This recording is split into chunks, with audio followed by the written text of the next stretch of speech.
Fair enough. Yeah, I mean, there's a lot of documentaries going around right now. I mean, this is obviously really positive, and like, just kind of back to the Flying Greek real quick. You brought up the jewelry stuff. What a great message and signal to a lot of wrestlers even today. How he was able to pivot out of the business and find success and be there for his family and everything. It's really unique, especially for a guy of that era to be able to do that so gracefully. We don't have enough stories from that era of guys that were able to do that. No, especially that era. Correct. You are correct on that. I mean, it's a film. It's just about overcoming the odds and leaving a legacy. That he didn't realize how much of a legacy he left, and so it's very emotional for him in this film.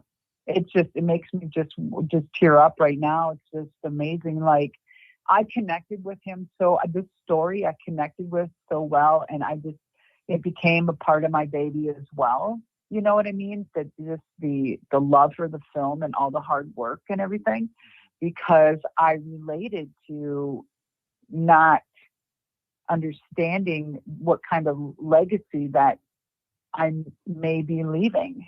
You know what I mean? Yeah. And that happened to me when I went into the Hall of Fame, because I was scared shitless. Like, I was just scared going back into the business.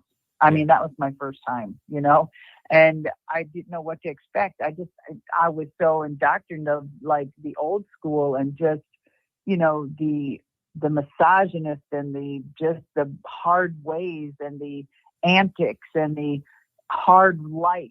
I mean, it was a struggle. I was good to wrestling. Wrestling wasn't good to me, period. And, so I related to exactly how he was feeling, and the emotion in this documentary is something else. I wish you could experience it and, be there December 10th, but it's going to be fantastic. It's amazing. We set it up with, we're having a VIT, and they get to meet Manoli, and they get the red carpet treatment, and they get like free posters and a signature, and so it's a real intimate, wonderful experience. Yeah, and I love how you feel like you can relate to not really like how you didn't understand his legacy, because the past few years have been, I'm sure, great for you in the sense that you've got to be backstage at WWE, AEW, now NWA. You've got to meet a lot of the women of this generation. How is it for you kind of coming to terms with your own legacy and meeting all these women, I'm sure, that are coming up to you and telling you, what you did for them to kind of help them become what they are now? Yeah. So that's what I was getting to, when I went back in 2015 and WWE Hall of Fame, that I didn't expect any of that. I just thought, I did not expect any of it. And when I got there, they were so cordial and so nice and so giving, and the girls were so professional and loving, and I mean, it was a 180. I was breaking down inside without breaking down on the outside, because the whole 180 turn of what I experienced, whereas I was just looking at these women thinking, I am so glad you did not have to go through what I did. You know what I mean? And just to see this and the opportunity and everything just made me feel like I did my job.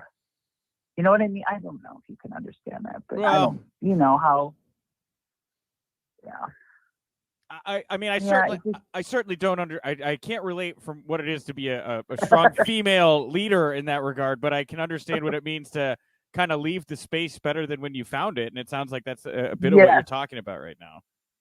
Yes. And it's such a great feeling knowing that, you see things better and not the same or worse. And that to me is a tale that just a strong point that I did my job by everything that I did. If it was controversial, if it was winning a championship, if it was a loud voice, or whatever means or whatever I stood for was right. Everything I did may not have been right to other people, but it was right to me and what I felt I needed to do. Mm-hmm. And very few will understand that. The ones that will understand that are the ones that had to fight and make it a better situation for themselves. And I always said that if it's unethical, immoral, or illegal, don't do it. Right? Right. So, yeah. And to me, I was, fighting for something greater, fighting for equality, fighting for, wanting to be heard, to be seen, wanting a better platform, wanted everything that the men had, because damn it, I was a pro wrestler. And so to get back to the main topic is, yes, it was great to see the women where they were at because I did my job. And so back to Manoli is exactly that. It's an amazing film of him overcoming all the odds and leaving a legacy that he didn't realize. And his journey is just that. I mean, from jewelry designer to boxing to wrestling and then back to jewelry, that's incredible.